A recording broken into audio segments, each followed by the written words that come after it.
நாம் இன்னைக்கு காலிஃப்ளவர் வச்சு வடை தான் பண்ண போகிறோம். வடை பண்ணுறதுக்கு ஒரு காலிஃப்ளவரை குட்டி குட்டியாக கட் பண்ணி சுடுதண்ணியில் மஞ்சள் போட்டு ஒரு 5 நிமிஷம் போட்டு வச்சுருக்கிறேன். இப்போ காலிஃப்ளவரை மிக்ஸி ஜாரில் சேர்த்துக்கலாம். ஒரு பெரிய வெங்காயத்தை கட் பண்ணி சேர்த்துக்கலாம். 2 பச்சை மிளகாய் கட் பண்ணி சேர்த்துக்கலாம்.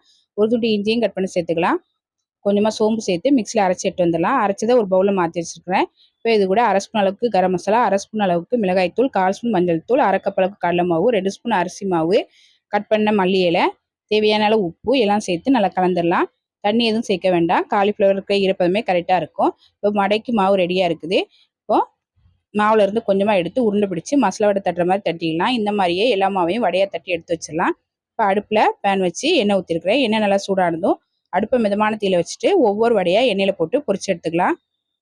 ஒரு சைடு வெந்ததுக்கப்புறமா திருப்பி போட்டுடலாம்.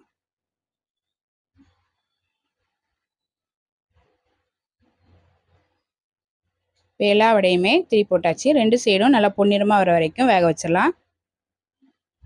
2 சைடும் நல்லா வெந்ததுக்கப்புறமா எடுத்துடலாம். ரொம்ப டேஸ்ட்டான காலிஃப்ளவர் வடை ரெடி ஆயிடுச்சு. இந்த வடையை டீ காஃபியோடு சேர்த்து சாப்பிட்றதுக்கு ரொம்ப நல்லாயிருக்கும். ட்ரை பண்ணி பாருங்கள்.